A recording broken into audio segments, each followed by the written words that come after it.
Hi friends, ఈ వీడియోలో మనం జావాస్క్రిప్ట్లో డీబగ్గింగ్ ఎలా చేస్తామో చూద్దాం. Searching for errors in programming code is called code debugging. Okay, code ఎర్రర్స్ని మనం ఫైండ్ అవుట్ చేయడాన్ని ఏమంటామంటే కోడ్ డీబగ్గింగ్ అంటాం. సో ఎర్రర్స్ సింటాక్స్ ఎర్రర్స్ ఉండొచ్చు, లాజికల్ ఎర్రర్స్ ఉండొచ్చు, ఏవైనా ఉండొచ్చు. సో మనకి ఫస్ట్ ఉన్న మెథడ్ వచ్చి console.log మెథడ్ ఒకటి ఉంది. ఓకేనా, console.log method.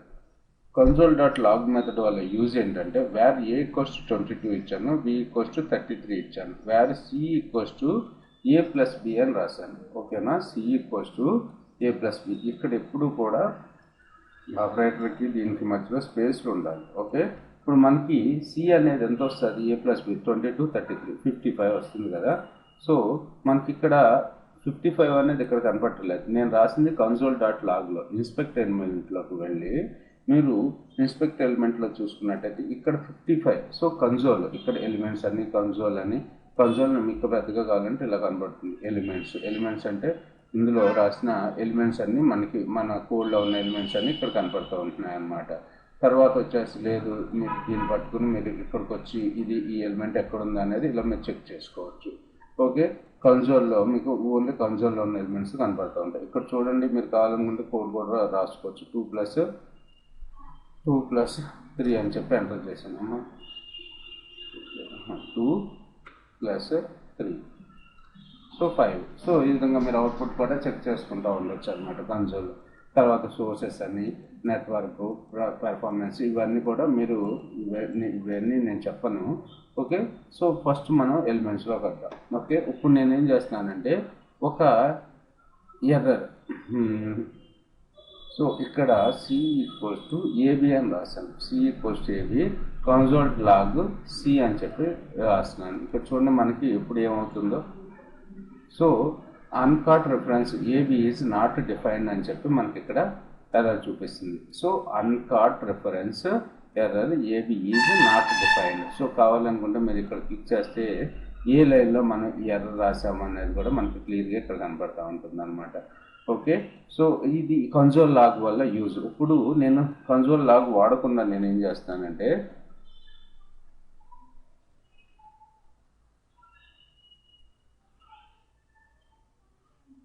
So document.getElementById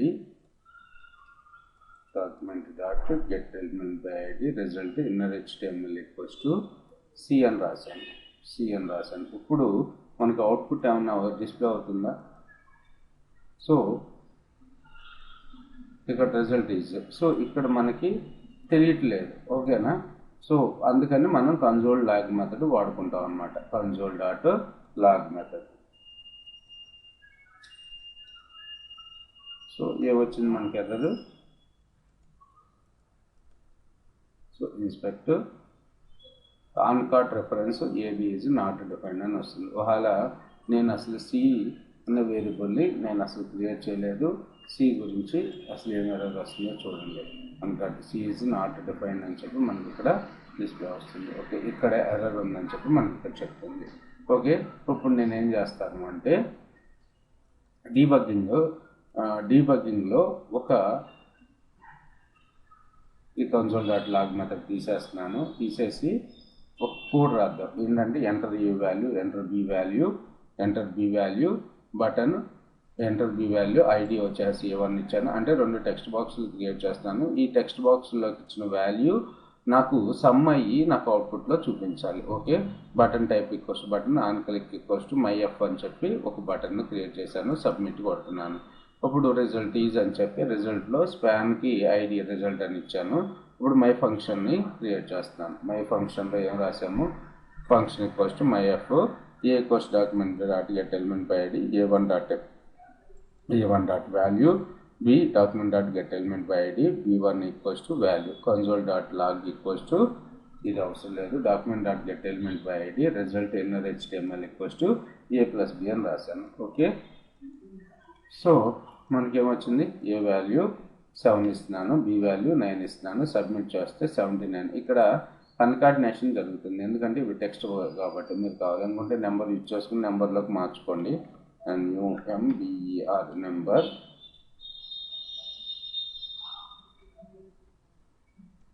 NUMBER వచ్చిన టెక్స్ట్ వాల్యూని మనం నెంబర్లో కన్వర్ట్ చేస్తున్నాం. ఇప్పుడు మనకి అవుట్పుట్ ఏమొస్తుందో చూడండి. సో 7 + 9 16 డిస్ప్లే అవుతుంది కదా. సో దీన్ని డీబగ్గింగ్ కూడా మనం చేసుకోవచ్చు ఇక్కడ. ఓకే, ఇప్పుడు డీబగ్గింగ్ ఎలా చేస్తున్నామో చూడండి. సో ఒకసారి రీలోడ్ చేసేస్తున్నాను. సో ఇన్స్పెక్ట్ ఎలిమెంట్లో మనకి కన్సోల్లో అవుట్పుట్ ఏం రాలేదు. తర్వాత వచ్చేసి ఇక్కడ 7 ఇక్కడ 9 ఇస్తున్నాను, సబ్మిట్ కొట్టాను 16. సో మనకి elements console, sources, network, preferences. So ఎలిమెంట్స్లో మనకి ఈవెంట్ లిజనర్స్లో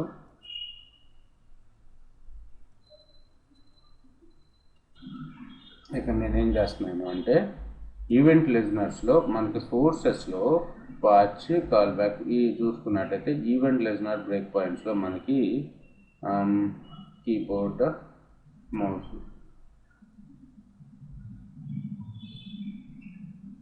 మౌస్లో క్లిక్ ఈవెంట్ని తీసుకుంటున్నాను. ఓకే,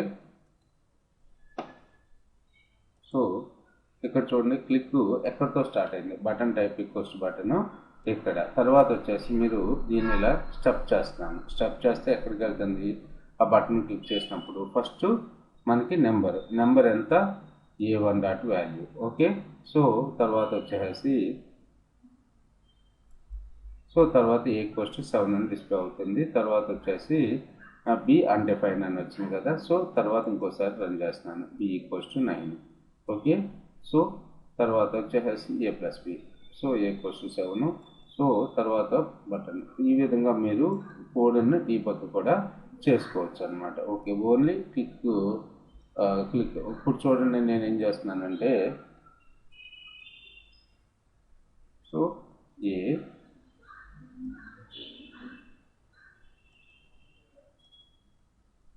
వాల్యూ 0 బయట పట్టుకు 0 వచ్చేసింది కదా. కరెక్ట్. ఇప్పుడు నేనేం చేస్తున్నాను అంటే ఒక ఎర్రర్ పెట్టాను కోడ్లో,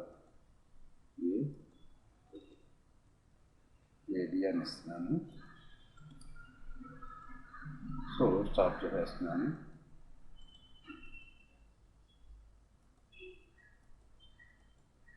ఏం రావట్లేదు. ఇక్కడ ఒకసారి 8, 9 ఇస్తున్నాను, ఏం రావట్లేదు కదా. ఇన్స్పెక్ట్ చేద్దాం.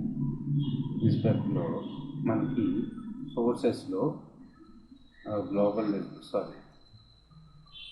ఈవెంట్ లెజన్ బ్రేక్ పాయింట్స్లో మౌస్ తీసుకుంటున్నాను. మౌస్లో క్లిక్ తీసుకుంటున్నాను. ఓకే, సో ఇక్కడ చూడండి ఎర్రర్స్ ఏ విధంగా డిస్ప్లే అవుతున్నాయో. So button. సో తర్వాత వెళ్తున్నాను, A is undefined అని చెప్పి వస్తుంది. నెక్స్ట్ ఏ వాల్యూ ఇచ్చి ఈ వాల్యూ వచ్చింది మనకి. తర్వాత వచ్చేసి ఇక్కడ ఎర్రర్ డిస్ప్లే చేస్తుంది చూడండి. సో ఇక్కడ ఎర్రర్ వచ్చేసిందని చెప్పి మనకి ఇప్పుడు చూపిస్తుంది. ఓకే, ఏ విధంగా మనకి code step by step execute అవుతుంది అనేది కూడా మనకి ఇక్కడ తెలుస్తుంది.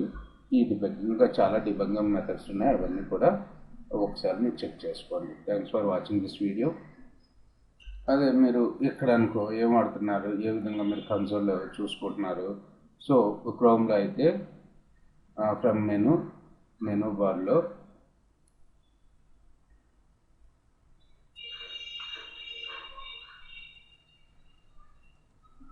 సో ఏం చేస్తారు, ఇక్కడికి వచ్చి మోర్ టూల్స్లోకి వెళ్ళండి. మోర్ టూల్స్లో save page, clear browse, extension, developer tools అని కనపడుతుంది కదా.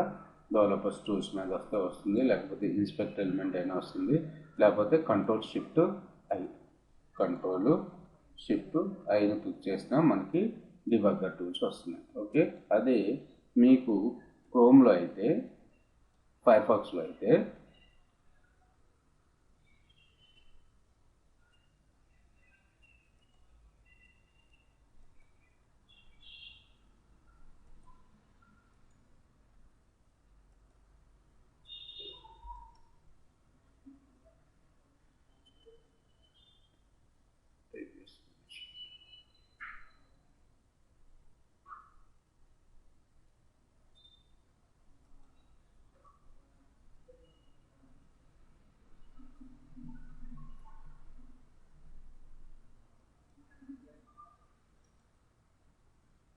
ఓకే, ఇక్కడ view page source view page inspect element, ఇక్కడ కూడా మనకి ఇన్స్పెక్ట్ ఎలిమెంట్ ఆప్షన్ ఉంది. లేకపోతే మాత్రం మీరు మెనూ బార్లోకి వెళ్ళి select web developer,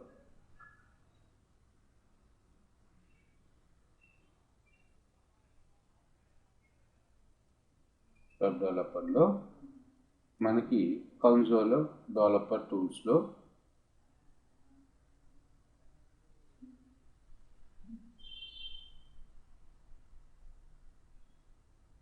web console అని ఉంటుంది చూడండి. వెబ్ కన్సోల్ ఓకే, ఈ విధంగా కూడా మీరు కన్సోల్లోకి వెళ్ళచ్చు.